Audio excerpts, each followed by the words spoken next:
Nós vamos estudar os famosos classificadores de uma forma prática.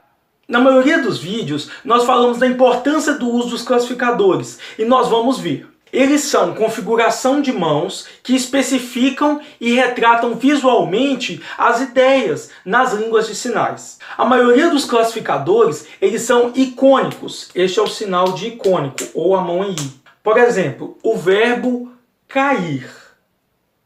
Na língua portuguesa, a forma do verbo ele não se altera. Nas frases, a pessoa caiu, o papel caiu e o carro caiu.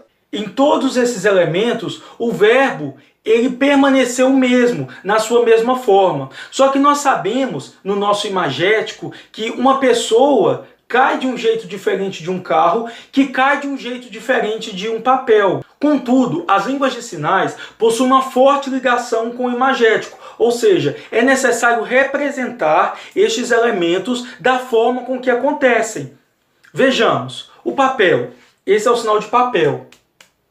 Eu não posso falar que o papel caiu, porque isso é um classificador para a pessoa, as duas pernas. Então, o papel, ele caiu. Percebam o movimento. É como se fosse uma folha caindo aos poucos. E o papel, ele não cai rápido, só se for um papel de chumbo. Mas a maioria dos papéis é dessa forma. E nós vamos descrever a forma com que está acontecendo. Pessoa. Este é o sinal de pessoa. O classificador para pessoa, nós podemos usar 3. É a mão em joinha, andando, significa uma pessoa. A mão em D, andando, significa uma pessoa, andando. E a mão em V, que é o mais conhecido, que significa uma pessoa andando. A pessoa, ela cai da seguinte forma: cair, cair e cair. Perceberam que o cair dela se parece com o que nós temos no imagético de quando uma pessoa cai? E nós vamos retratar da forma mais fiel que conseguimos, através de nossas mãos e da expressão facial. O carro. Esse é o sinal de carro. O classificador de carro é a mão em montinho, andando. E o carro caiu. Ou seja, o carro, o papel e a pessoa, elas caem de forma diferente. Na língua portuguesa, nós não explicitamos isso no verbo cair. Só que nas línguas de sinais, o verbo cair, ele explicita essa ação, que é uma concordância, tanto na língua portuguesa quanto na língua de sinais. A diferença é que uma é mais rica em detalhes do que a outra. A língua de sinais, ela explica com maior clareza esses verbos classificadores do que o português, no simples uso dos verbos. Outro exemplo interessante é o verbo beber. Dependendo do que se bebe, de onde se bebe e como se bebe, esse verbo vai mudar a sua forma. Qual o sinal do verbo beber que vocês conhecem? Certamente esse. Só que nós podemos classificar o que nós estamos bebendo e como nós estamos bebendo e onde nós bebemos também.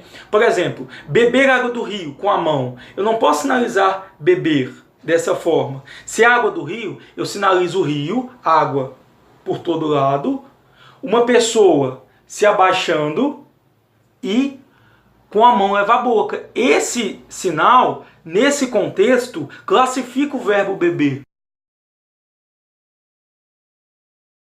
Ou então a pessoa bebeu água da chuva. Não é pessoa beber água, chuva. Não, você pode sinalizar a chuva e com o classificador do seu corpo você retrata. Ou seja, o verbo...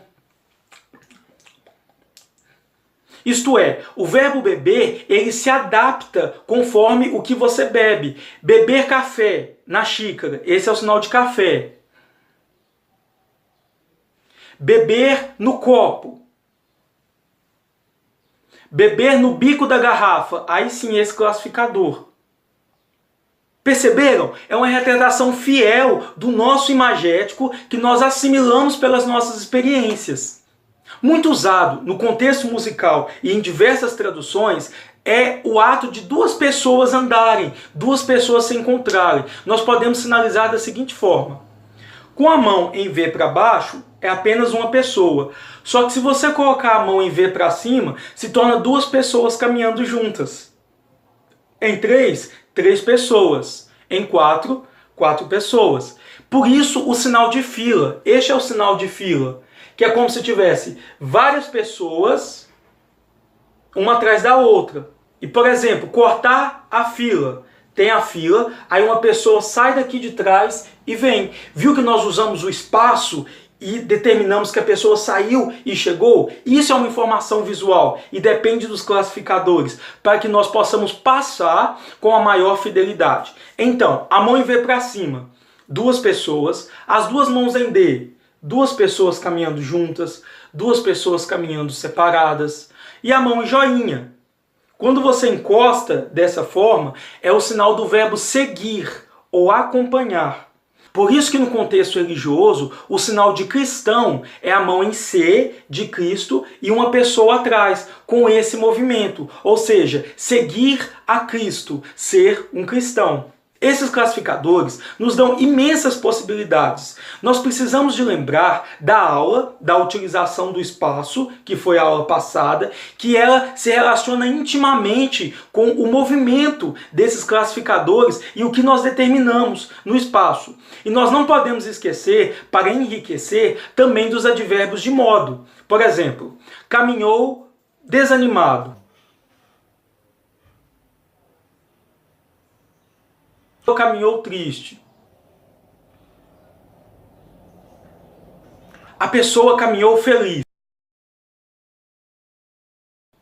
Perceberam? Os advérbios de modo, eles estão majoritariamente na expressão facial.